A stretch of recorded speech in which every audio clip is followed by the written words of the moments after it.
Sir, and of IMC Kozhikode. He is the state coordinator of the PG Club. I am honored to be a student at Kozhikode.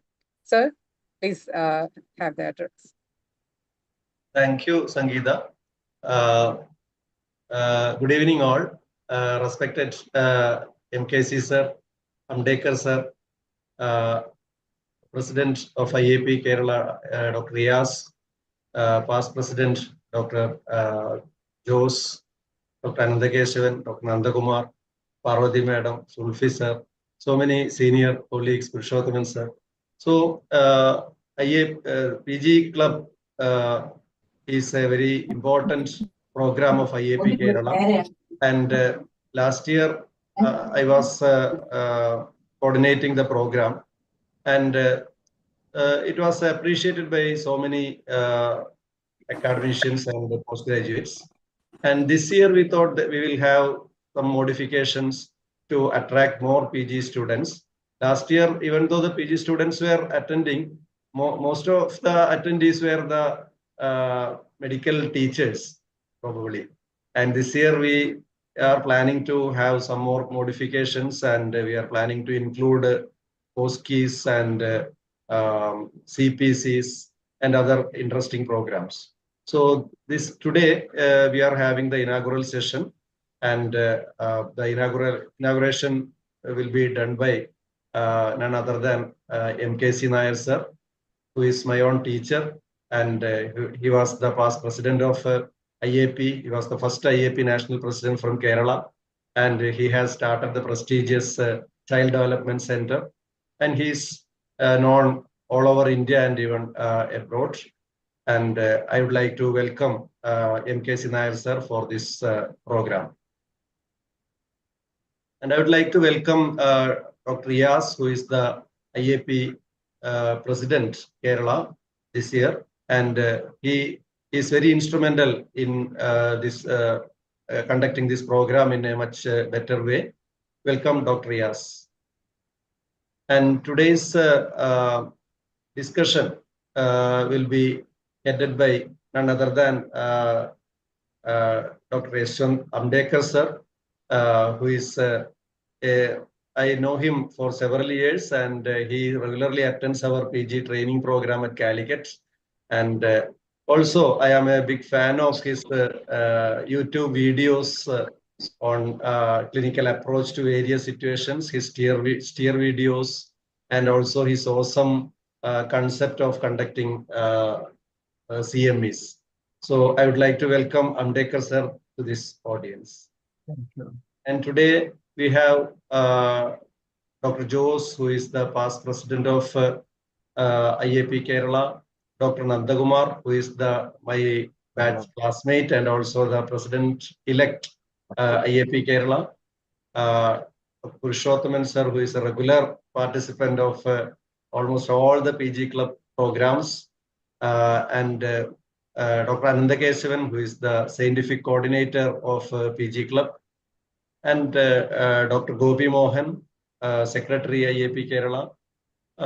And I am not naming each and every one. There are so many senior faculties here. Sulfi sir is here, Parvati madam is here. So I would like to welcome each and every person to this program. Thank you. Thank you, Mohandas sir. So now it is the turn of the President, Dr. Riaz, for his presidential address. He has a long list of programs under the name Ignite for this year. So let us hear from him. Welcome, Dr. Riaz. Respected guest speaker of the day, Amdekar sir, our pride and prestige, MKC Nair sir, my past president, Dr. Shimi, president-elect, Dr. Nandakumar, the Jose sir, who is the action plan state coordinator, Mohandas sir, who is behind all this activity of PG Club, as well as I acknowledge the work done by IAP Calicut branch for making this happen under the leadership of Dr. Rajesh, and all my dear friends and my respected teachers here. So when we thought about charting an action plan for the year, the most important thrust we have given to training of our postgraduates and also equipping the medical teachers. And a few months back, when I attended a conference in medical education, I heard a session by Amdekar sir on clinical reasoning. So all of us say that the clinical medicine is dying. So I thought we will start this year's PG club with a talk by Sir only. And Sir has agreed to have an interactive session with PGs on board. And we are all awaiting to hear from Sir. I'm not taking much time. And I thank all of you for joining the meeting at a short notice. And I hope all through the year we will conduct such programs. Thank you. Thank you, Dr. Riyaz. I would like to recognize Dr. MKC sir, who is our pride and the first national president from Kerala. He's the Don of Adolescent Pediatrics India. He's not only in India, he's an international figure also. So he's the ever young man of Kerala AP. So, sir, please honor us with your words. So good evening to everybody attending this PG club, the first one in this year's series. Let me say, IAP Kerala has always been taking the lead in academic and community activities. And now, this year, Dr. Riyaz is our leader, and he is going to reach very high positions in IAP, the way he is flying now. That is the one thing I want to say. IAP has grown. We all agree that from when my active days, it was general pediatricians. But now we have pediatric subspecialties, super specialties, whatnot, which all has added to the knowledge of IAP.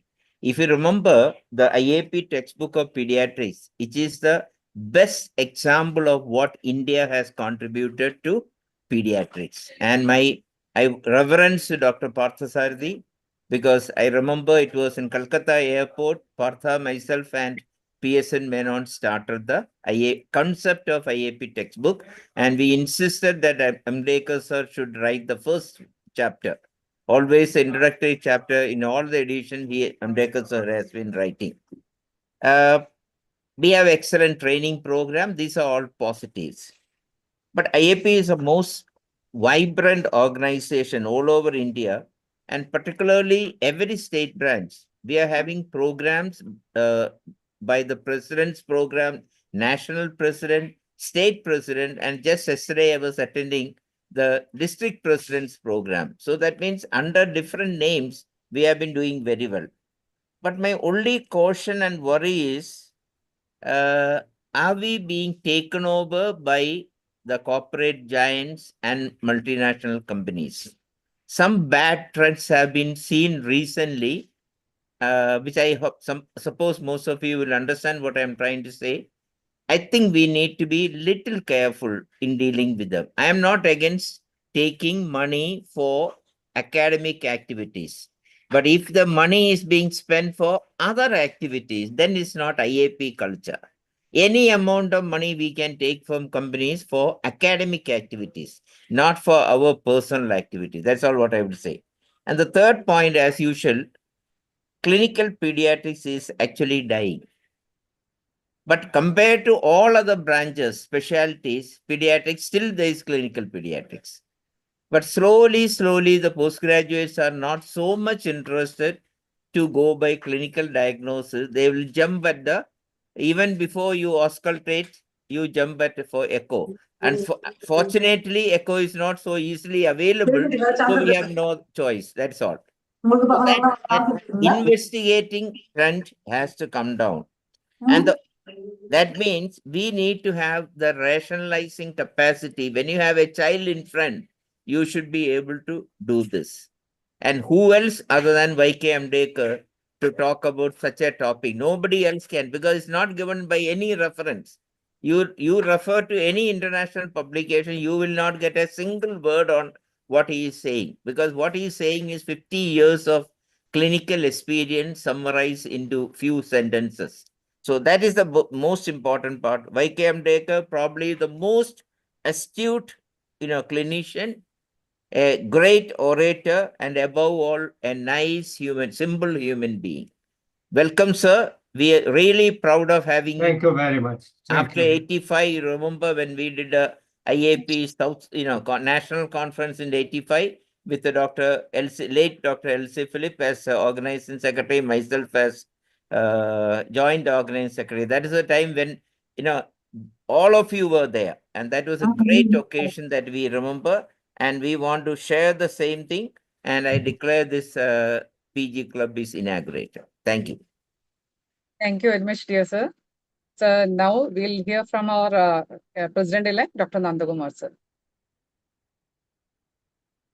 Respected Ambedkar sir, MKC sir, Dr. Riyas, and other dignitaries on this platform. Good evening to all.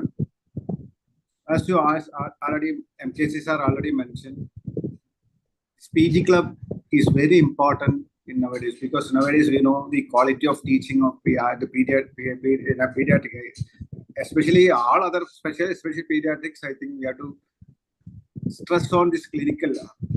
The importance of significant clinical examination. That is definitely this. We should not allow it to die. So today we have none other than the Doyen, Dr. Ambedkar sir, to inaugurate this program. And Dr. Mohandas, my classmate, he is running this program in a beautiful way last 1 year. I think he will carry forward this thing. Definitely, I am wishing all the very best for this program. Thank you. Thank you. Thank you, Nandakumar, sir.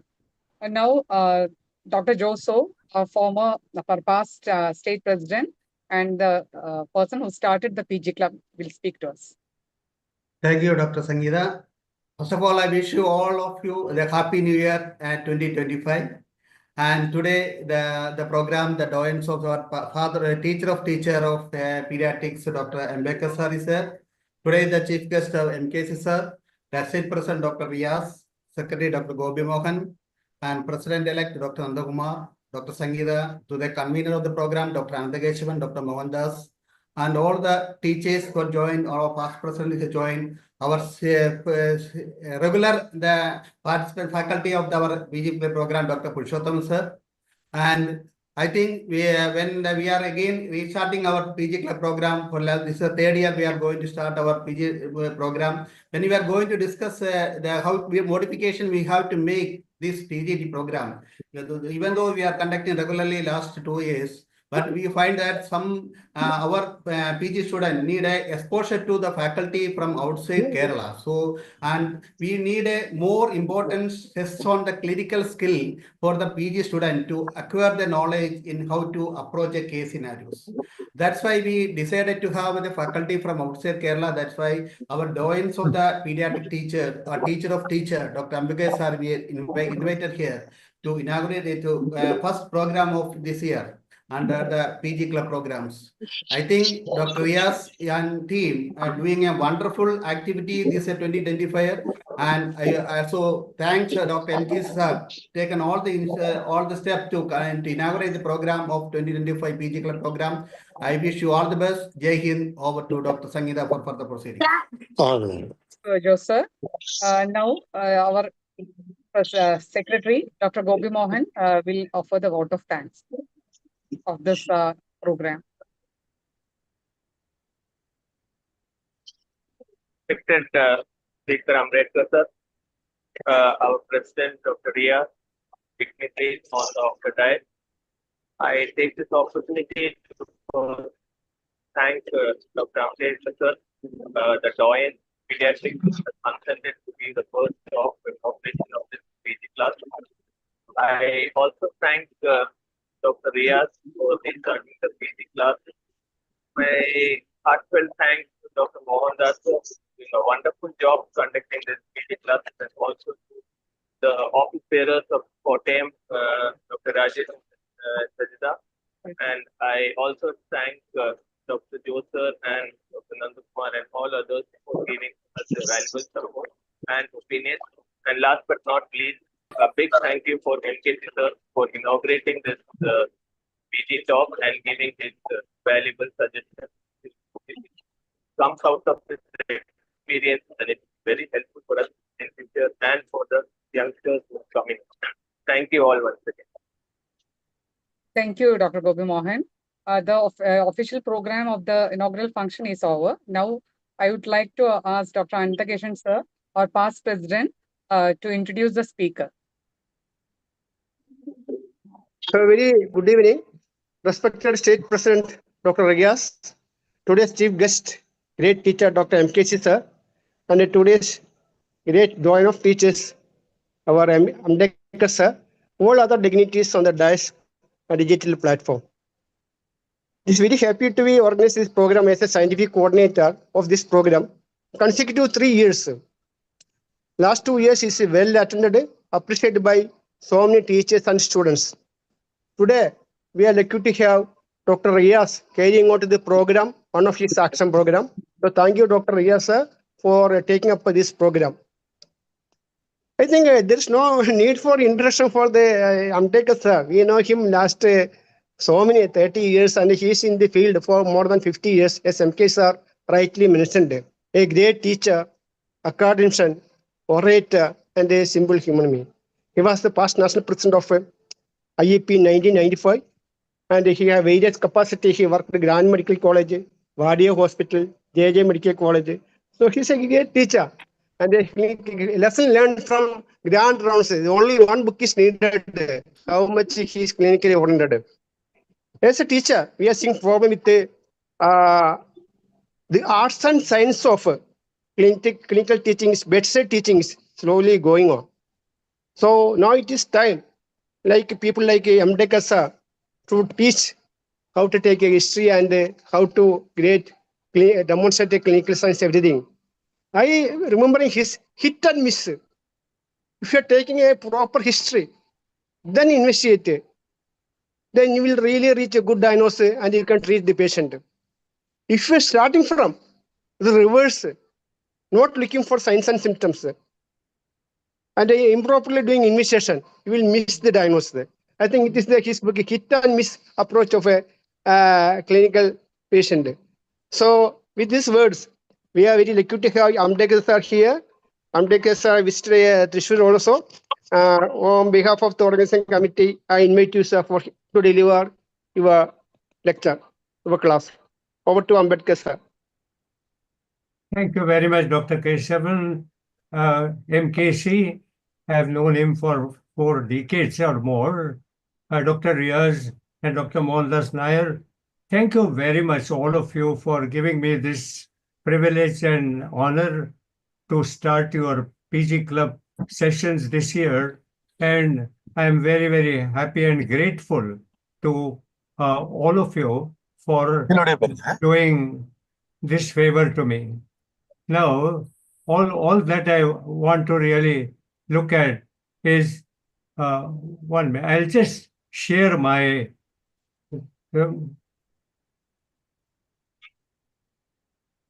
Dr. Kesavan. Yeah, just a minute. I will get back to, because I just lost my.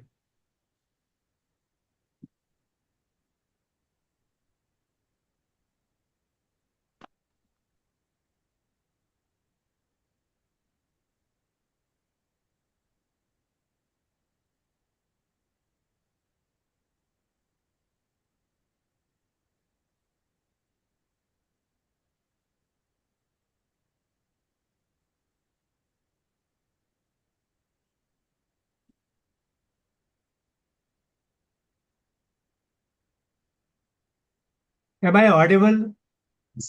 Yes, sir. Sir, you are audible and we can see you also. Can you see my slides? No, sir. No. Okay.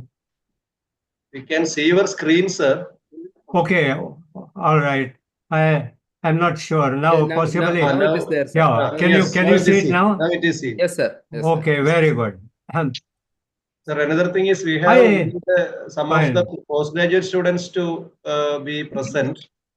Fine. Please switch on the video also. Dr. Afra, Akshay, Ashita, Priyanka, Can you switch on the video also so that sir can see Fine. you and probably interact with you also? Well, I must thank Mohandas Nair for getting a few students, because I always thought that interactive learning is the only way we can learn better. And when everyone talks, everyone learns. I will give you, by the time your students join us with the video, I will just give you an idea of what this clinical reasoning really means.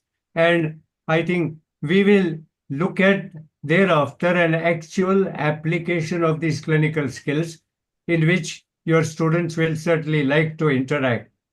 I think we have a lot of information today all over, but understanding what that information means is really a knowledge. And therefore, we don't want rote learning. We want a very active, participating, meaningful learning. And that's what we are doing today. And how do you transfer information into a knowledge? Which means, like the food is consumed, but it has to be digested and absorbed. So also the information needs to be digested and absorbed, and that only becomes the knowledge.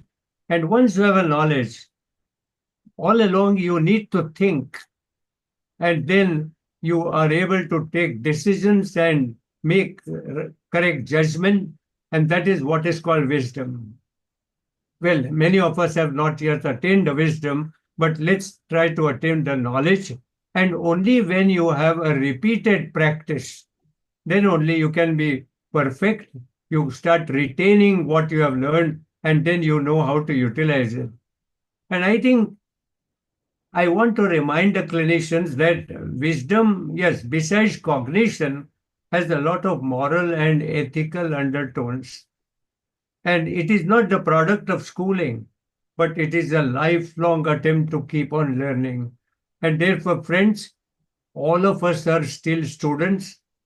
Till the end of our life, we continue to be students. And I think that is what is it. But what's the present state of reasoning skills? Well, as mentioned earlier during introduction, deteriorating basic clinical skill. History taking is not like a robo. It's not without a purpose.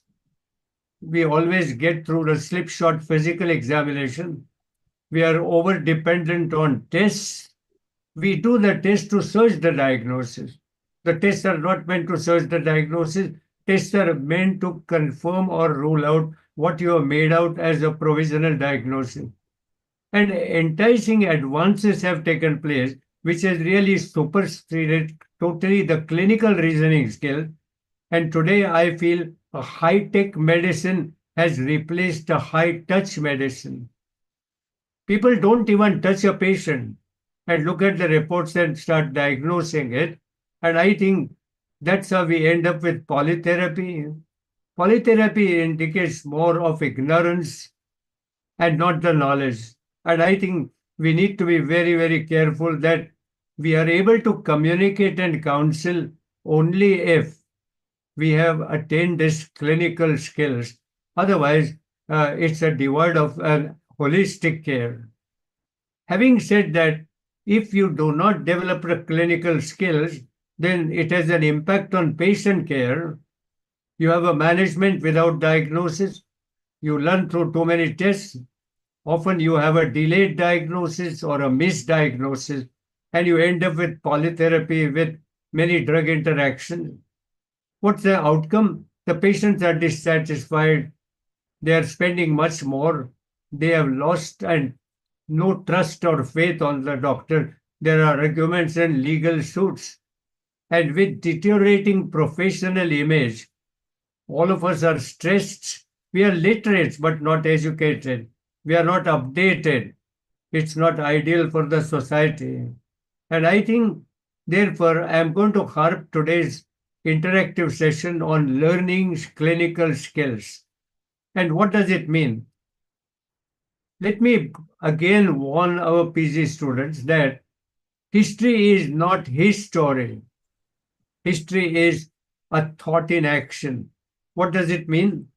As the first question is put up to the mother, the answer that she gives, you should start thinking what she wants to convey and the next question depends on the relation to what reply has been given.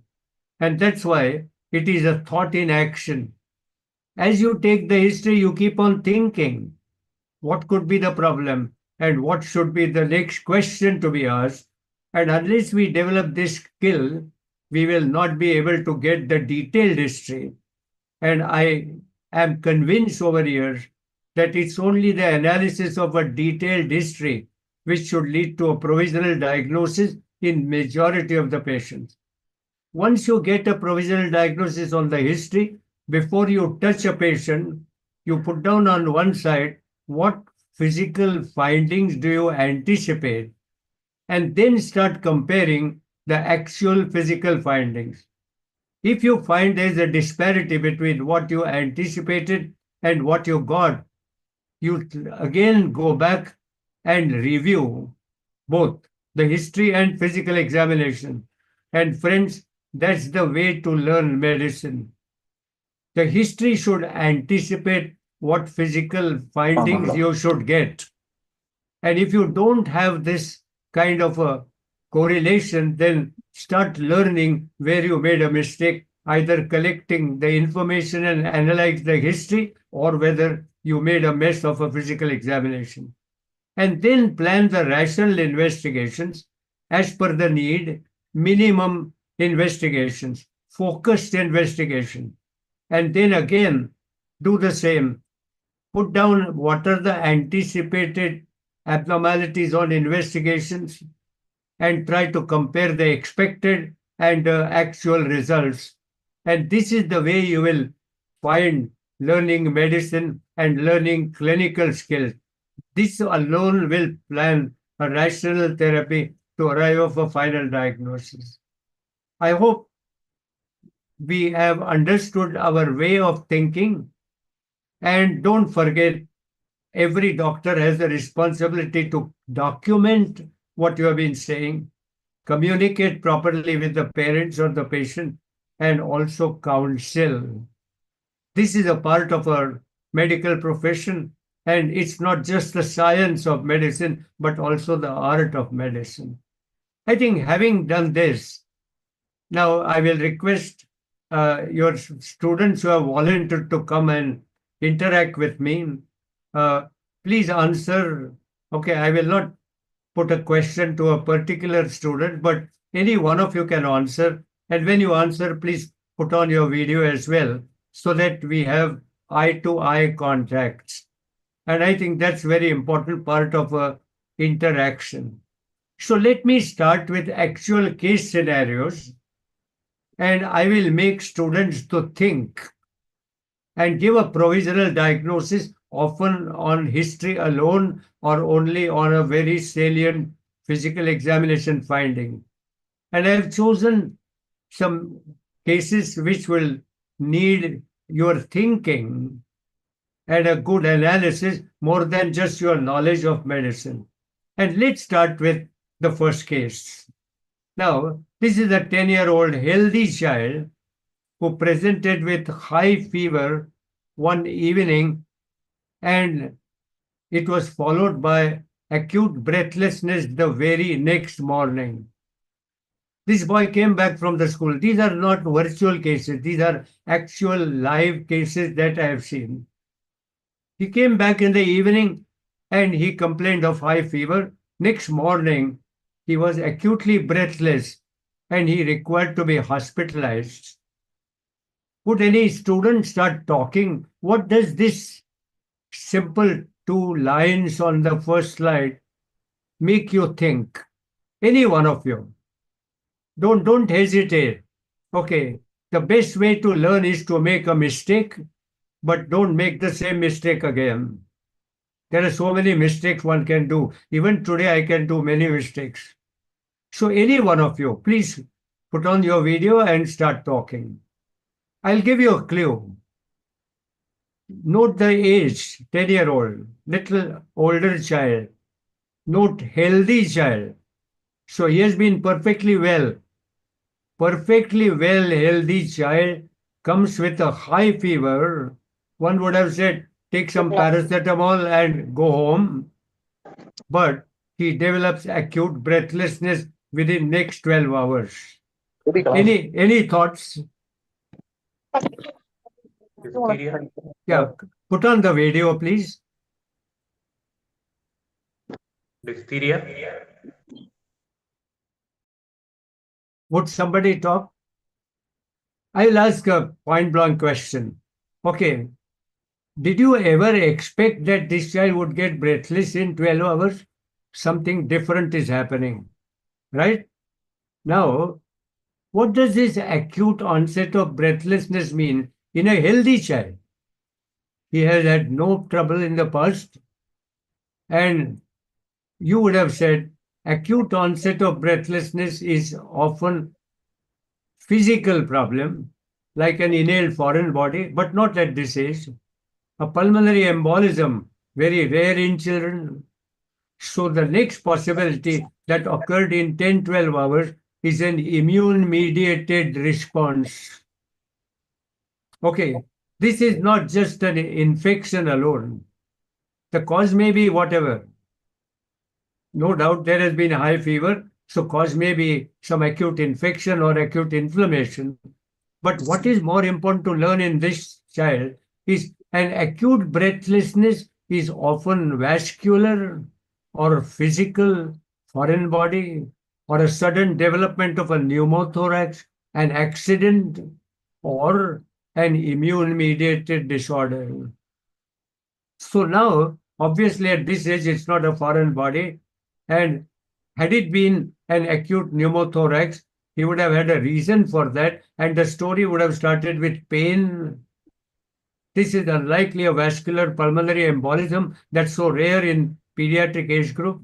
So this must be an immune-mediated breathlessness.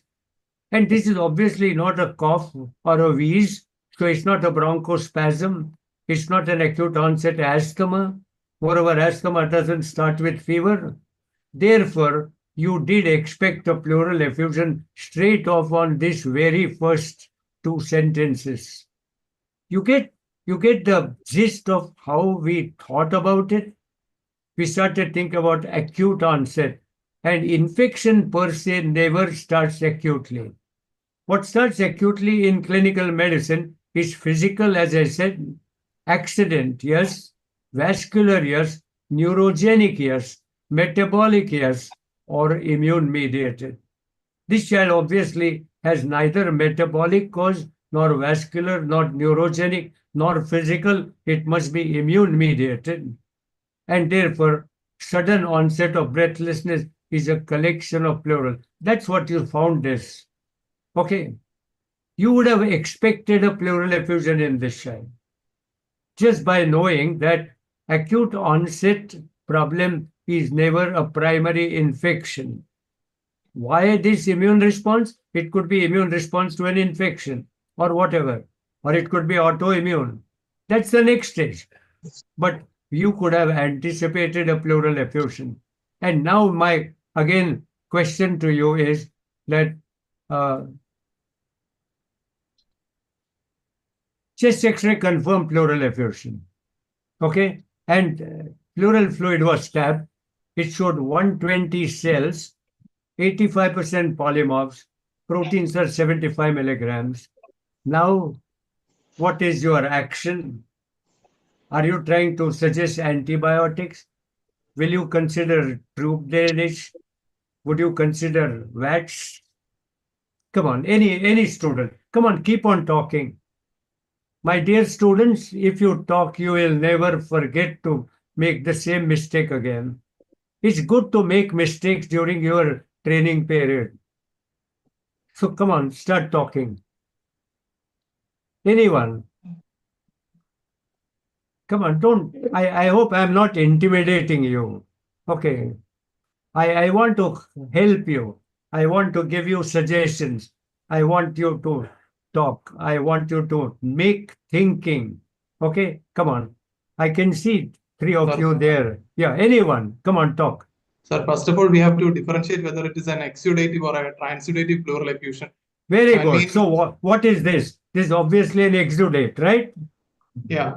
Very good. Good thought. I am very happy you started talking. Okay. Now, what's the cause of exudate? There is an inflammation happening in the. Very good. So, inflammation. Okay. Now, we already said that this is not a primary infection, but it's immune-mediated inflammation. So, the question is it autoimmune? Is it infection-induced immune? Autoimmune pleural disease is often pleuritis or a small effusion. This is a large effusion, and therefore this must be infection-induced immune response. Okay, now tell me what type of infection this must be. Viral, bacterial, fungal, what kind of infection? Bacterial. Yes, why did you say that? Polymorphs are 85%. All right. So you think it's an empyema?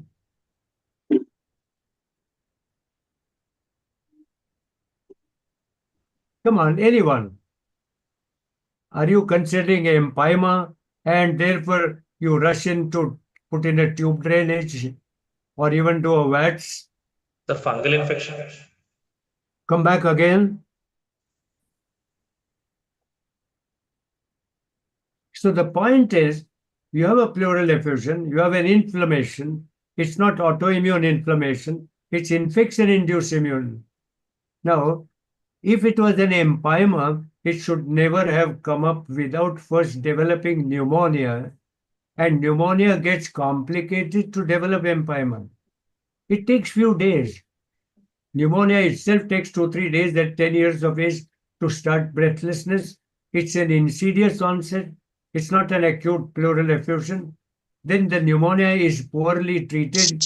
That becomes a reason for extension of pneumonia and then empyema. So this is not a bacterial infection, but any acute inflammation gives you polymorphs. And therefore, the final diagnosis is a tuberculous pleural effusion. What have we learned in this child? That immune response to tuberculosis can present acutely, but when TB presents not with immune response, but because of the multiplication of bacilli itself, you start getting a low-grade evening rise fever for several days or weeks. Therefore, TB can present even acutely. And you all know that a flectinular conjunctivitis is an acute onset immune response to TB. Erythema nodosum, nodules painful over the shins of the tibia, are an acute onset immune response to a disease like TB. Of course, many other infections could also do that. Therefore, I wanted to learn the way we thought in this child, and we started saying acute breathlessness is not infection per se, but immune. Then we confirmed it's exudate, then we confirmed it's inflammatory, and then we said even if there are a lot of polymorphs, it's only an acute non-infective immune-mediated inflammation and the cause is tuberculous pleural. This is the real case. Somebody thought of bacterial infection, started 2 antibiotics IV. The patient would not improve, upgraded antibiotics. This is a typical story of a tuberculous pleural effusion. It's not important to pick up this tuberculous pleural effusion. Of course, you must know that as well. But the process of thinking is what clinical skills is, right? Let me get to the next slide. Now, this is an 8-year-old healthy child again. Make a note. Presented with moderate fever that lasted for just 2 days and settled without any specific treatment. Take a note of this. His father said he never went to a doctor because he's used to such mild fevers, viral infection, and give paracetamol, and he settled. But fever recurred after 24 hours again, and this time there was a pain and swelling in the left thigh that increased in severity over the next 1 or 2 days. Please make a note clearly. And with this, he was diagnosed as an acute osteomyelitis. You know, in pediatric practice, an acute severe cellulitis must be considered as osteomyelitis till proved otherwise. So rightly so, this was considered as acute osteomyelitis. It was also supported by neutrophilic leukocytosis, and even a CT scan was done. Now, at this point of time, I wanted one of the students to tell me, do you agree with all that has been done so far? Read my first paragraph very closely. Friends, another point that I want to teach you is, many times we see, but we don't observe. Which means, when I see something, I have an image on the retina. It is registered in my occipital cortex, but it has not gone on to other important areas of brain to understand what that image wants to convey to me. That is observation. Please observe carefully and tell me what is bothering you in this first para of 3 lines.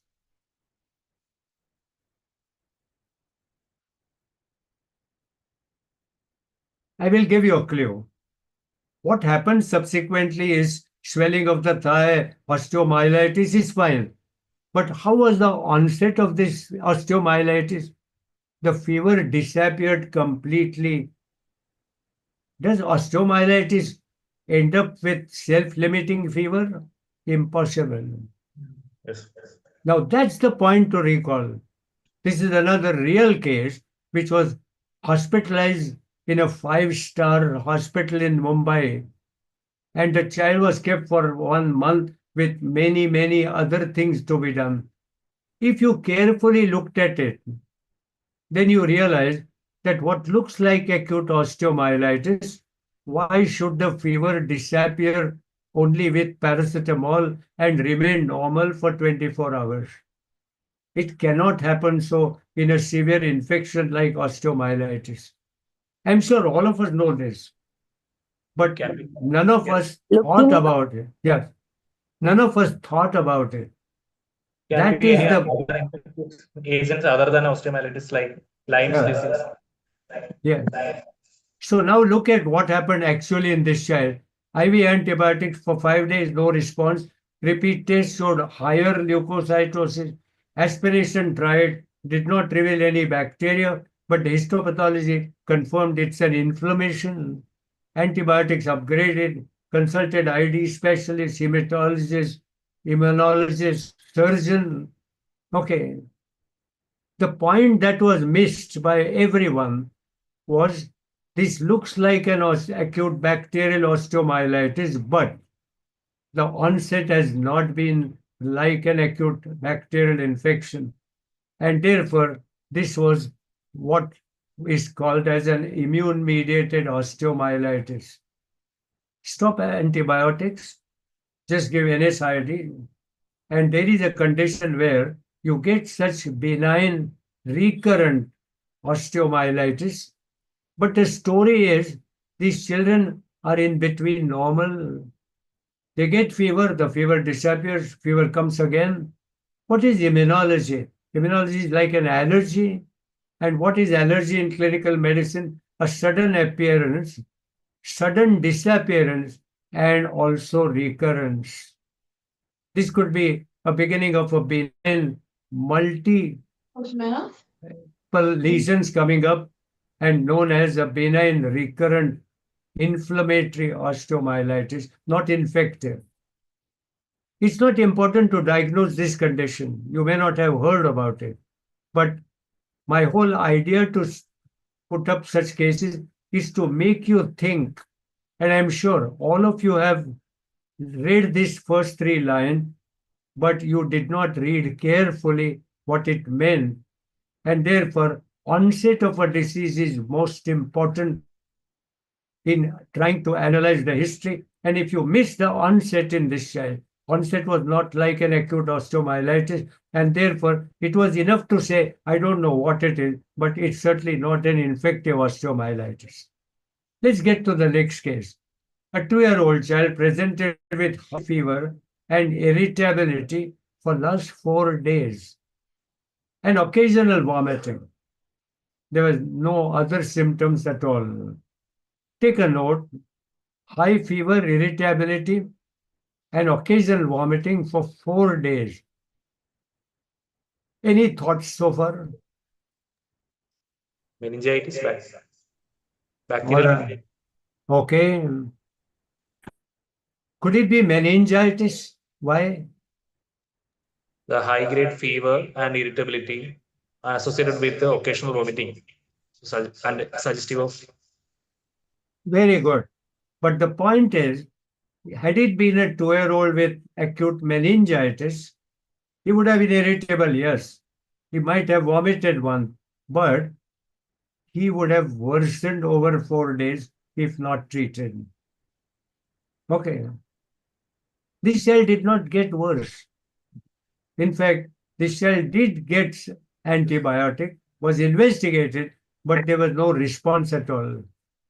What we want to be sure is acute bacterial meningitis is a serious disease, fastly progressive in a 2-year-old child, and might end up with a significant change in sensorium or even seizure. And I think that is not what has happened in this child. So something unusual is happening, and that is what you should pick it up. Now, physical examination showed no localizing sign. There was no neck rigidity. He was not looking very sick. Well, he was highly febrile, but meningitis would have looked sick and would have had some neurological symptoms or at least a neck stiffness. But his counts were high, 22,000 with polymorphs 80, and the platelets were just a little on the higher side, 2.6 lakhs. Now take a note of this.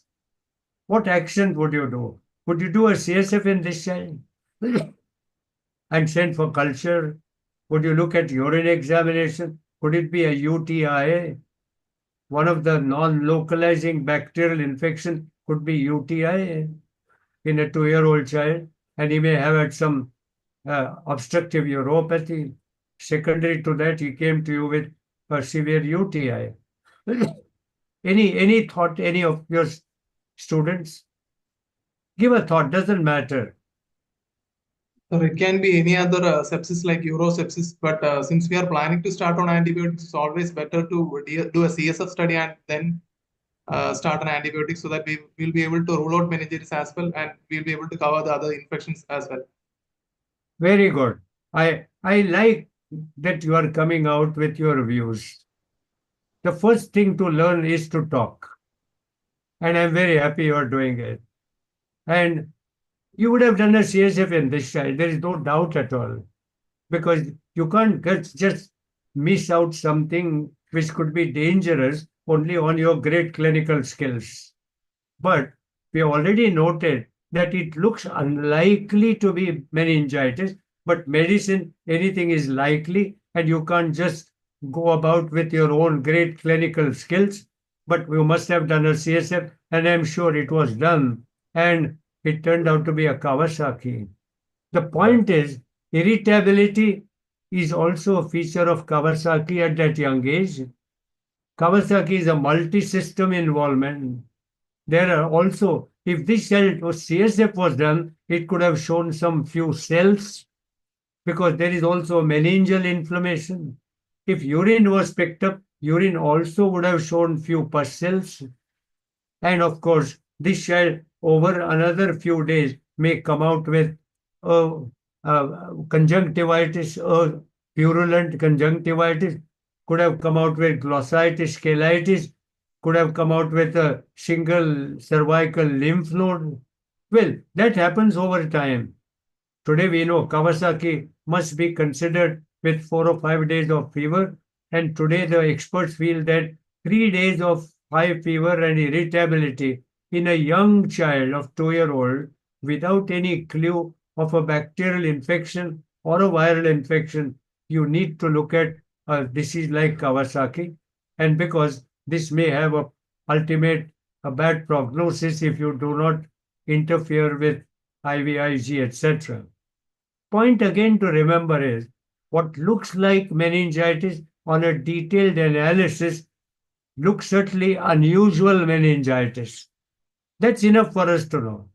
Okay. And that is where the whole process of thinking is important. And of course, you would have done an echocardiogram, IVIG, follow up with aspirin, whatnot. The rest is fine. But what we are learning is how does one start thinking? And these are the examples of how we should be thinking. Let me take you to another case. 6-year-old healthy child.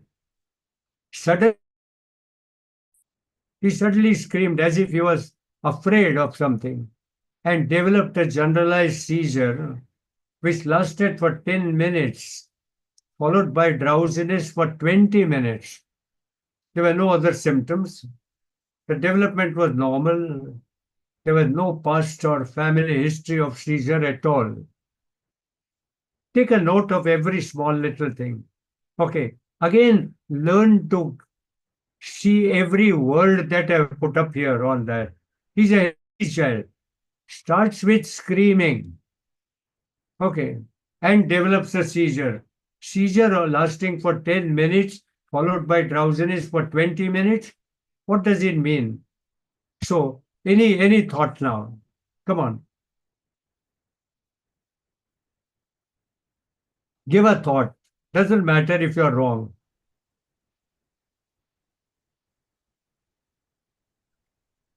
Now, I will give you a clue. Okay. When you see any seizure, it's an acute onset episode. Think about what seizure could be.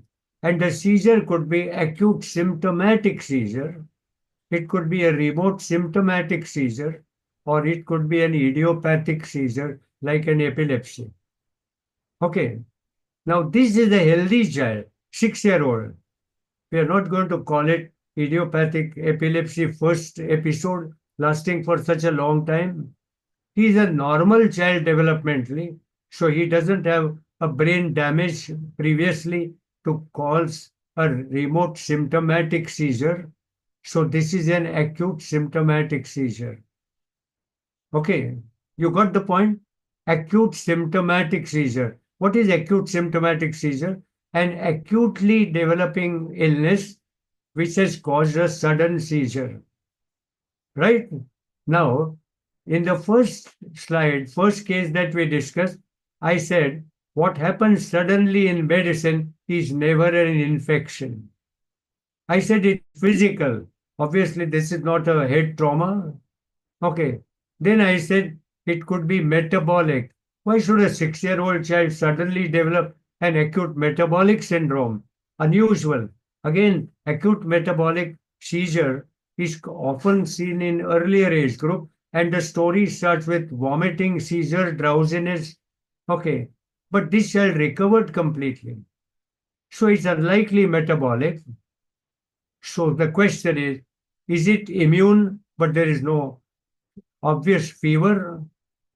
So it must be vascular. What did I say?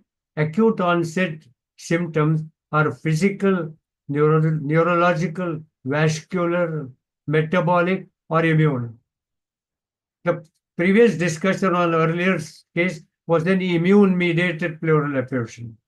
This is a vascular, right? So we came to know that this child has got a vascular problem, but it has not caused any paresis anywhere. Now I will ask you a point blank question. What does this screaming mean?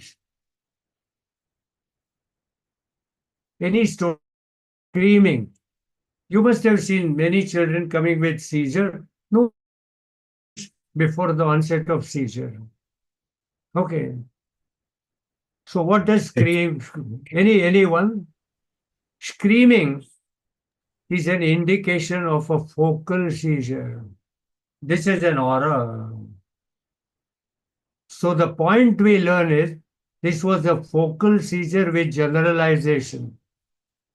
And what we learned is in every general seizure, you must ask the onset, whether onset was focal or general. Many times the parents may not have looked at it, but you must ask that question. But here is screaming. For example, there could be other aura, like I suddenly felt something heavy in my head. I suddenly had blackout in my eyes. and then had a seizure. That suggests a focal seizure. And this was focal. What does it mean? A focal vascular. Right? See how with these 4 lines we got a anatomy, focal, vascular. Okay, pathology. Now we will have to decide what kind of pathology. Now, whenever you see a vascular problem, consider 5 types of pathologies which come up with a vascular illness. One is hemorrhage, second is embolism, third is thrombosis, fourth is vasculitis, and fifth is vasculospasm. Obviously, this is not hemorrhage or embolism because their embolism has to come from some source. This child has been a healthy child, and a hemorrhage could have been a catastrophic event. So, first 2 things are out. What about vasospasm? Vasospasm is like a migraine, for example. Migraine is a vascular spasm, but may cause even hemiparesis, but very short lasting, and it's like a Todd's paralysis, not a seizure of this kind. So it is not any metabolic vasospasm. It's not inflammatory because there is no fever, so it's not vasculitis, right? So it must be a local vascular obstruction. Call it thrombosis, but we have no reason. There is no illness to make this child having a thrombotic profile. Therefore, we would have said, should we investigate and do maybe an arteriogram, angiogram? Yes, you could have thought of it. But because child did very well, it was forgotten. And then, after a month, he developed another focal seizure, this time with awareness. This time it did not become generalized, involving the left upper limb and again self-limiting. Now, please make a note. Another vascular lesion. And the first was one vascular lesion. So, repeat vascular lesion. What's the diagnosis? Vascular malformation. Very good. So, this was a Moyamoya disease. Good. So, it's not important to pick up Moyamoya. Okay. Neurologists would have said, oh, don't bother about thinking process, etc. We'll do a CT angio, MRI. But the fun of learning clinical medicine is to know much beforehand what the super specialist is likely to confirm. And I'm sure all these cases give you an ability to give a thinking process, and I think that is important. Dr. Mohandas, I want you to give me about 10 minutes warning before I should stop, because when I get passionate about talking of such things with the students, I get lost in terms of time, and I think I don't want to overshoot at all. I'm sure students have not had their dinner, so they could be hypoglycemic, and then they will not be able to think properly. So give me a 10 minutes warning, and I will stop right at that time after 10 minutes. Let's see the next case. I'm taking you through different systems as well. This is 14-year-old child who presented with cough that lasted for 4 months. It started insidiously. It comes in bouts. It's moderate to severe. There are no other symptoms, but there is a history of asthma in the family. Okay, that's the story. Again, keep a note. Okay, it's not unusual to start asthma at 14 years of age. It's an adult onset asthma or an older child onset of asthma. Okay, but asthma has a cough and a wheeze. And this child is not wheezing. He's comfortable. He's only coughing. He has had no fever. What do you make out of it? Any thoughts so far? See, 2 things are important. Whenever you talk about analysis of history, you have in mind first, where is the anatomy? Okay. Now, cough is generally a respiratory system, but also could be cardiovascular. Yes, could also be GI. You might have a GERD, and a small child may come coughing. So cough is a primary pulmonary or secondary to other system. But in clinical medicine, in pulmonology, you have four parts to discuss. One, is it airway disorder? Is it lung parenchyma? Is it pleura? Or is it interstitium? If the cough is a predominant symptom, then it's always an airway. So, anatomy is an airway disease. That's my anatomy. Okay, you get the point. Now, you could have asked further whether it was a dry cough or a wet cough. A dry cough would have meant upper airway. A wet cough would have been the lower airway. And therefore, this was a dry cough. So, upper airway. Okay, so anatomy is upper airway. What's the pathology? It's certainly not inflammatory. So neither infective nor non-infective inflammation. Okay, it's going on for 4 months. So it is obviously not something that should have settled by itself. It is not worsening. So let's call it a static airway disease. In neurology, you call always static developmental delay or progressive. This is static airway disease, non-infective, non-inflammatory. Could it be a tumor somewhere? The tumor would have been progressive. Could it be degenerative? Degenerative would have been progressive. So you start thinking, what is this static airway disorder? Neither inflammatory, nor tumor, nor degenerative, nor asthma. Pardon? Come back. All right. Let's see what happened. Good. But I'm happy you have started thinking. Okay. Several tests were done. What do you do? X-ray, CT scan, antibiotic, inhaled drug. Nothing is working. Okay. What is important is whenever the story goes on for a long time, anatomy is upper airway, static disease. It's neither worsening nor improving. Your other questions you should have. All right. So your other question should have been, how is the health of the child? Does he sleep well? Yes, he sleeps well, he plays well, but suddenly gets bout of cough. And the diagnosis was habit cough, purely a functional disorder. Friends, these are actual cases. Again, the point is, we learn out of this. Don't think that I've been so great that I can make out quickly. I must have made a lot of mistakes over the last 6 decades. I became a doctor in 1963. Today we are past 62 years of that. I must have made umpteen number of mistakes, and I continue even today to make mistakes. But the mistakes keep on teaching you, and therefore don't hesitate to make a mistake. Okay, especially during your training period, which will make you not make a mistake in the examination hall. This was a habit cough. These are real cases. Okay, why did so many tests were done? Only because they did not know what the problem is. And I said already to begin with in your introduction, tests are not done to search the diagnosis. Tests are not done because you have not understood what it is. You can't search a thief without knowing who could have been the thief, where could have he gone out.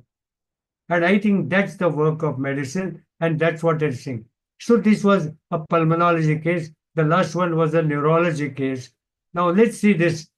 Mother noticed mild icterus in an 8-year-old child when the child was about to leave for school and she was waiting for the bus. And as the bus came, she saw her child's eyes looking bit yellow. But the child was all right. So he said, no, no, mom, I want to go to school. Sudden onset noticed as mild icterus, but no symptoms. The fellow is fine. He's going to school. He looked normal. Went to school, returned from school. His eyes by then were deep yellow. Okay. What do you make out of this? Jaundice noticed by accident. Accidental noticed jaundice in an 8-year-old child, which progressed very fast in the next 8 hours, became deep yellow. Wilson's. What do you make out? Again, acute onset, right? Wilson's. I told you to begin with, in 2 cases we discuss onset. Acute onset is physical. Of course, this is not traumatic. It is immunological, maybe, but there is no fever. It is vascular. Well, vascular is a localized thing.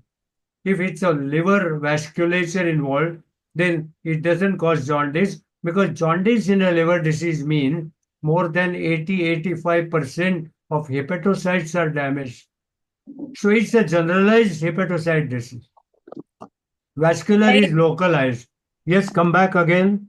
AIHL, acute immuno. Okay, but again, acute immunological is generally an acute onset, not so fastly progressive. Okay, you're right. Your thinking is right. Could it be an acute immunological hepatitis? Okay, but it would not have come up within 8 hours, fastly progressive, right? And therefore, your good thought. Hematological. Excellent. Hematological would not have worsened with deep yellow. In fact, indirect bilirubin is rarely very severe. But good thought. I am happy you have started thinking. The very fact that it has suddenly worsened, it is a generalized hepatocyte disease. So keep in mind, generalized hepatocyte disease. It cannot be physical, it cannot be vascular, it is not neurogenic, it's unlikely immunological. So Metabolic? it is excellent. Only these 3 lines give you an idea about the metabolic. But I'm happy that now you're all started thinking. I think you needed to be warming up, and you're all warmed up now. I'm very, very happy. But look at what happened further. But on these 3 lines, you have made up a point that this is an acute metabolic hepatocyte disease. What a powerful way of analyzing the history alone. Let's see what happens to this child. A pediatrician consider hepatitis A and order tests. Would you have considered hepatitis A? Fever was not present. Excellent. Hepatitis A has a lot of prodrome, a severe nausea, vomiting, fever, and not fastly progressing like this. So, because a child is 8-year-old, common cause is acute hepatitis, but not fastly progressive like this. And therefore, tests were done. Next morning, while brushing teeth, he collapsed and was rushed to the hospital and was found severely anemic. Now tell me, a metabolic liver disease, which also has severe anemia, and acute severe anemia is hemolysis, but the jaundice is hepatocyte. What's the metabolic disorder? Wilson's disease. Excellent. Excellent. Your first 3 lines only told you it's metabolic disease, and the most common metabolic disease at that age, presenting at 8 years of age, is Wilson's disease, and this was a Wilson's disease. What is the beauty of all these clinical reasoning skills? You could make out by the first para. And I had to give you only the clue. But one of you came out with metabolic. But one of you also thought hemolytic. Good. But this is the way we start thinking. Friends, you all, see, today's students are far more intelligent than what I was, a dull fellow 6 decades ago.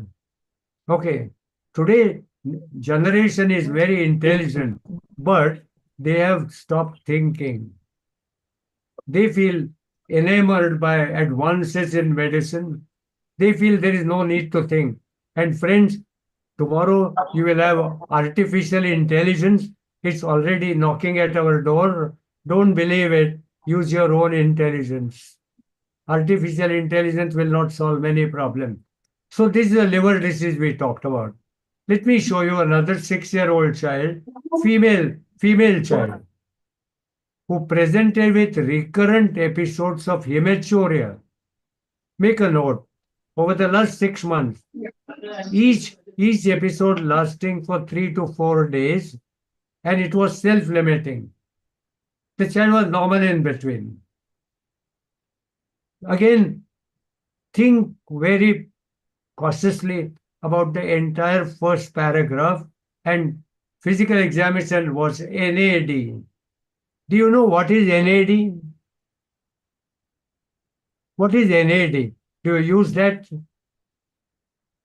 NAD is nothing abnormal detected, but in real practice, NAD is examination not actually done.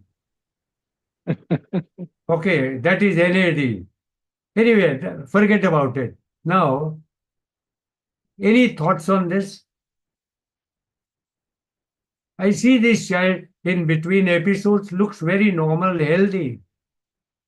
But this is the third or the fourth episode of hematuria. IgA nephropathy? Excellent, madam. Madam, excellent. I clap for your thinking process. What a wonderful thought. Okay. Tell me, how did you think about it? Let us learn what is the genesis of a fast forward, quick, correct diagnosis, IgA nephropathy. Tell us the secret. Come on. You must share the secret. It cannot be a fluke. You give a thought. Sorts of yeah. hematuria is there, and there is no any physical examination. There is nothing is found out. So it can be or female child. Excellent. But don't forget, I wanted to bring the female child. You are right. This was an IgA nephropathy. Okay. But also don't miss a sexual development examination. This could be a precocious puberty. And what she's getting is really her monthly cycle. Don't miss on that. Of course, this child did not have any signs of secondary sexual development, but I've seen a child coming like this, and only on examination you could see early sexual development, premature sexual development. But I was very happy that one of you came out with so correct diagnosis. What was the reason? Something that happens suddenly, disappears suddenly, and recurs is immunological. And this is a hematuria, so it is glomerular nephritis and a recurrent immunologically self-limiting nephritis is an IgA nephropathy. I think this person who answered could have put up a note to a super specialist nephrologist to say that, sir, madam, I have made a diagnosis of IgA nephropathy. Please investigate and confirm my diagnosis. What a power of analyzing history. I am impressed by your answer of IgA nephropathy, and I think all that I take a credit myself of instigating you to think. Do you need instigation? No. Okay, You sir. start thinking yourself. So you could diagnose Wilson's, you could diagnose IgA nephropathy. Okay, 4-year-old with acute onset of facial nerve palsy. The father said he was all right, and suddenly I saw his face was crooked. And the doctor said, oh, he has got a facial nerve palsy. On direct questioning, the mother reported two symptoms: irritability. Sir, this child has been irritable for last few weeks, and he also feels weak for the last few months. This came out on direct question. What have we learned in this statement? When we don't understand, we ask every detail. So I asked this mother, was this child absolutely all right? She said, yes, yes, but there was nothing wrong. He was playing well, he was sleeping well, his bowels were well, urine was well, he was studying well. Then she came out saying, no, no, he was feeling weak. He was not wanting to go out to play. And he used to be cranky, irritable. Now tell me, forget the facial palsy for a while. What is the anatomy of irritability? This suggests a progressive neurological disorder lasting over a few weeks or months. Excellent. Excellent. Good thought. Neurological disease with irritability is possibly the headache. And that means there is something space occupying intracranially, which is also causing a facial nerve palsy. Good thought. So, irritability could be a cerebral irritation or pain anywhere in the body. If there was a pain anywhere in the body, we could have had a localized symptoms like abdominal pain, etc. But the headache may not be complained of by 4-year-old because 4-year-old is not an age where he could pinpoint headache as the cause of pain. But one of you said so correctly that neurological disease with irritability is a cerebral irritation, and cerebral irritation is often either an encephalopathy, but this child is fully conscious and therefore slowly coming up over 4 months, it must be a space occupation. So you got two things: space occupying lesion with facial palsy. But what is the anatomy of general weakness? Would you send him home with some vitamins or tonics? Unless you know anatomy. So generalized weakness is he does not want to play. What is the anatomy? The muscle. The muscles are tired.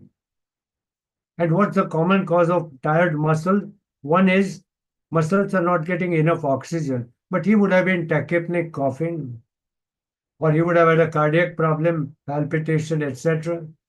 So it's not cardiac or a lung disease. Then could it be severe anemia? Yes. So now you got third probability just out of these three lines: neurological disease with space occupation and anemia. Now I'll go further up only with these three lines. Now, what space occupation are you thinking? Don't forget that on examination, this child had pallor, yes. There was a hepatosplenomegaly, yes. Higher functions were normal. There were upper motor neuron signs in both lower limbs, and there was a lower motor neuron facial. Now tell me, where is the neurological anatomy? And then tell me the pathology and etiology. Forget the liver and spleen and pallor for a while. Okay, take only neurological symptom. You have a possible raised ICT with upper motor neuron signs in both lower limbs and a lower motor neuron facial. Now, if it's a lower motor neuron facial, it's not supranuclear, it's nuclear or intranuclear. And if it's nuclear, then it must have had coming out with pons. 6th and 7th are very close by. Cerebellum is close by at a cerebellopontine angle. This child has no 6th nerve palsy. This child doesn't have cerebellar affection. So this is not a nuclear lower motor neuron facial palsy. So it has to be infranuclear. There This child cannot complain of hyperacusis. So it could be something in the periphery. So that much we knew, that the facial nerve is affected in its peripheral root, okay, and not a central root, not at the pontine level, and not supranuclear. That much we could know. So the facial nerve anatomy is almost peripheral, almost when it coming out of the skull. That much we came to know. Now leave that for a while. What is this upper motor neuron signs in both lower limb? Plantar was extensor and a mild spasticity in only lower limb. Upper limbs were normal. What kind of space occupying lesion? I'll give you a clue. The space occupying lesion could be a tumor and it could be supra or infratentorial. Supratentorial has a focal seizure, like a tuberculoma or a neurocystic circus. And infratentorial is cerebellum, pons, medulla, a very small area packed up with multiple structures. So both are ruled out. In other words, this is not a tumor, but still a raised ICT. Any thoughts? And therefore, yes. So this is a hydrocephalus. When there is a slowly increasing hydrocephalus, the first fibers to be compressed are the fibers which are going to the lower limbs. And thereafter, the upper limbs would be involved. So this is a compressive upper motor neuron lesion coming out of a slowly progressive lateral ventricle enlargement. So this has got a hydrocephalus slowly coming up and with signs of bilateral upper motor neuron lesion and a lower motor neuron facial. So we knew that neurological anatomy is hydrocephalus and a peripheral seven nerve palsy at its exit somewhere. Now forget about that. What about pallor with liver and spleen? What kind of anemia it must be? Could it be deficiency anemia? Is this osteopetrosis, sir? So, deficiency anemia does not have hepatosplenomegaly, nor an aplasia of the bone marrow have liver and spleen. So, two are out.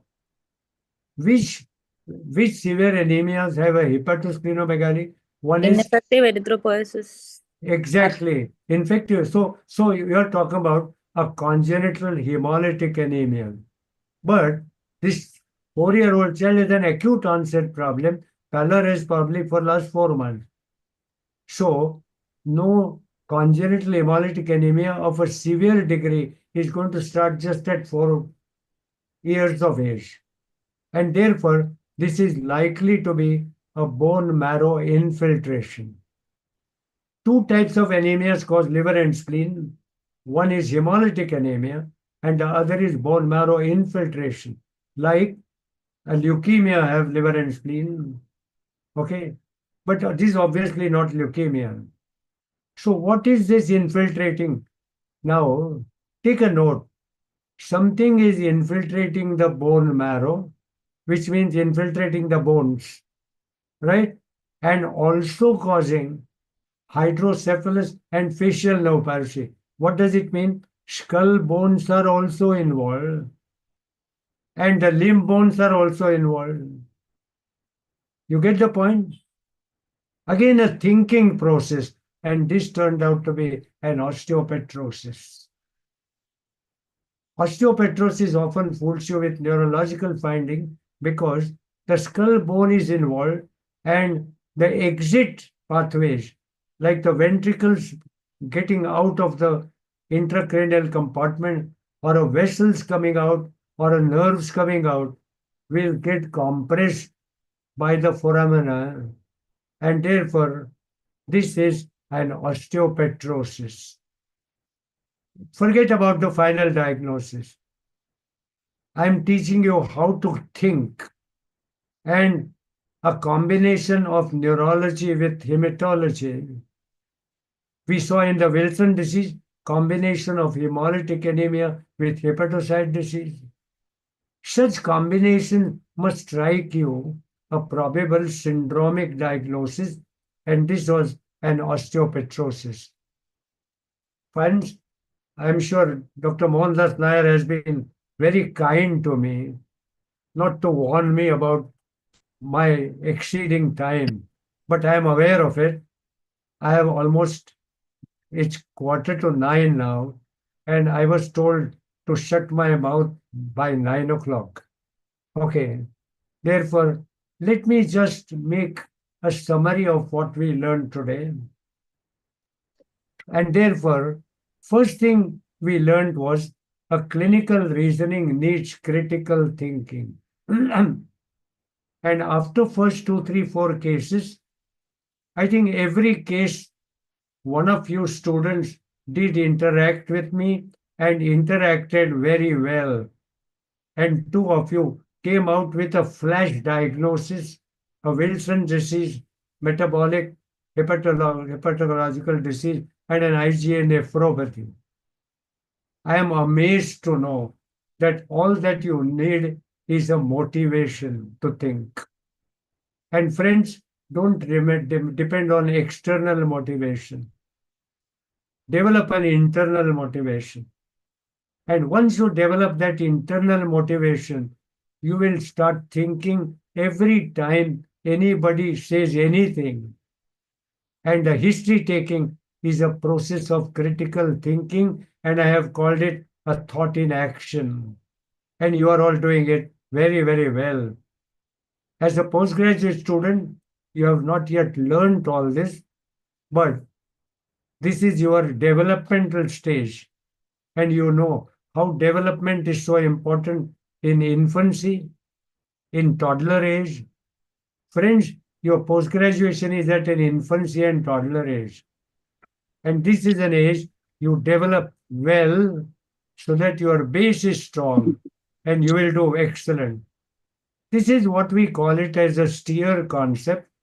And some of you might have even watched our steer programs. And steer stands for sensitizing to think, enabling excellence and rationality. And this is what we did today with several different types of system cases involvement. Learn to follow a steer concept. And once you remember this, you will learn more and more. Friends, even today I am learning at the age of 84. My students wonder whether I am learning is all right, but do I retain anything after learning? I am not too sure. But retaining needs practice, and I keep on practicing while teaching. That's how I hope to attain what I want to attain. Interactive learning is important, so postgraduates must discuss among themselves.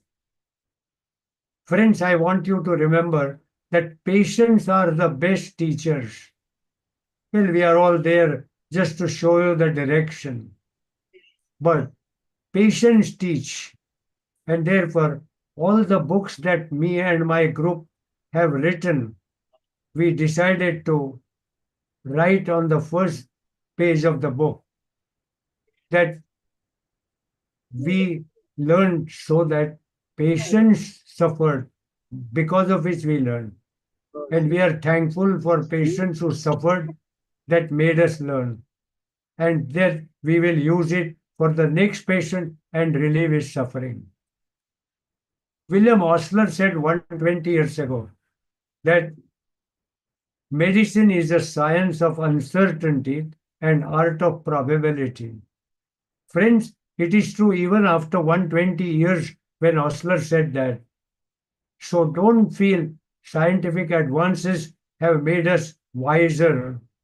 It's a strong clinical base. Surely, advances are of importance only for 10% of patients. and that too very selectively used, and therefore advances must be used selectively. Okay, and not because you have an advance, not because you have a test, not because you have a CT scan, not because you have a molecular test, not because you have a genetic test. There has to be a purpose. And final purpose is to help the patient more than to help the science.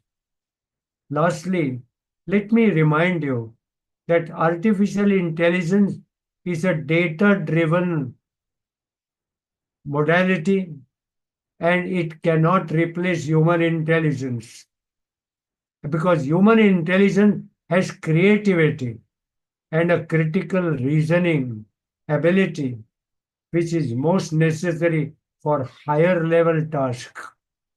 And we physicians or the pediatrician looking after children have a very higher level task of trying to understand what the patient is trying to convey by his suffering and by his reporting. Friends, if you remember this, you will be an excellent pediatrician of tomorrow. And I hope the whole burden rests on your feet tomorrow to keep clinical thinking alive in spite of artificial intelligence or great advances. Once again, I thank all the students who volunteered to come on the screen, and I thank you for your interaction, and I enjoyed it. I hope you also did the same. And I thank Mohandas Nair, Dr. Riaz, and of course, Dr. MKC for gracing this inaugural occasion. I still remember contribution made by MKC and many other seniors and many of my colleagues. And once again, thank you very much for this opportunity. I wish you a very great success for this PG Club program. And thank you very much. Back to you. And let me get out of my slides. Thank you, sir. Thank you. Thank you very much. It was a very, very nice evening for all of us. Not only students, we all were learning. So, if time permits, can we have one or two comments from Sure, any of sure. our teachers here? Most welcome, most welcome, most welcome. Okay, so we are having MKC sir, Purushottam sir, Lalita madam, many seniors here. So, if anyone want to make a comment or I will add just say something. one thing. Every time I listen to him, I think he is 40 years younger. Such fresh thoughts come from him. That is superb. That is what make you going. That's very important to keep up to date as well as with the reality. And the last sentence you said about AI is the most important sentence. Data driven. So long as the data is good, it may give you good analysis. But without that perfect data, you are not going to get. But whereas intelligence, we can have our own critical thinking and creativity that no machine can, actually do it. So that point is excellence. Thank you, sir. Thank you, MKC. What I've learned from you is a passion to follow some path. Yeah. And the way you had a passion to develop a child developmental center and not only took it at the hospital level, but at the community level. I think it was passion that you succeeded. And I learned to be passionate about what I can do. I'm aware I can't do many things, but I can still do something. And let me do that something passionately. I also have contributed a little by doing that. So I have got an inspiration from you. Thank you, sir.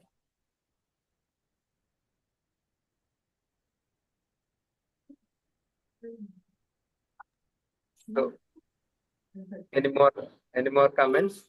Purushottam sir. Thank you, sir. Thank you, sir. It was an excellent way of starting an academic session in a state. So we are blessed with your great thoughts. So we'll carry forward your thought for the coming years, sir. Thank you, sir. Thank you. Thank you, sir. Actually, sir, we are also planning a clinical skills workshop So if you are able to travel, we will fix a date and we will have some physical interaction also sometime. Sir, till my brain works and the legs work. Okay, I will do everything possible.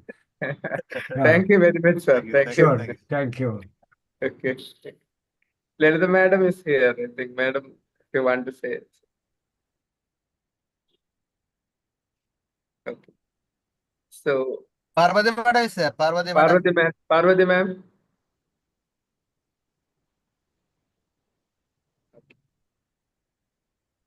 So, if there are no more comments, I would like our Dr. Ranjit, who is the master of our Zoom and our joint secretary, for giving a final out of thanks in one word. Ranjit. It was a wonderful talk, I should say. Madam. It was a excellent, wonderful talk. I used to listen very carefully to each and every talk of yours. Ambedkar sir, very nice talk. Thank you. Thank you, ma'am. Good evening and respected State President Riyaz sir. And we are blessed with a wonderful evening with a lot of insights and in clinical medicine by a respected Amdekar sir. And I was also fortunate to hear personal talk from a physical meeting attending Amdekar sir when he visited the Calicut few years back. And the lessons we learned from his sessions we are always useful for our clinical practice. Thank you very much, sir, for accepting our invitation to be the first speaker of this year's session. And your session was very excellent. And we have 100 members joined the Zoom, and 70 plus are viewing through the YouTube also. Then so many revisit and through the YouTube also. Thank you very much, sir. And also we blessed with my dear teacher and my mentor, MKC sir, and for gracing this occasion and sharing his valuable thoughts, sir. And thank you very much, MKC sir. And also we would like to thank our coordinator for this program, and Amdekar sir and Mohandas sir for their contributions, and Joe sir, our coordinator for this action plan, and our respected teachers, Purushottam sir, Parvati ma'am, and Lalita Kelesman for gracing the occasion, Sulfikar sir also. And I will also thank our wonderful postgraduate who had actively participated in discussion and shared. We found that they are very much fond of in the clinical medicine also with their wonderful diagnosis also. And thank you all the participants who joined the session and all the teachers and respected seniors. We will come with more such sessions every monthly, and we will actively involve in the practice of clinical medicine. Thank you all. Jai Hind, Jai AP. Good night. Good night. Good night, all of you. Good night, Thank sir. you Good very night. much. Good night, sir. Thank you. Good night. Good night. Yes, you can mention that.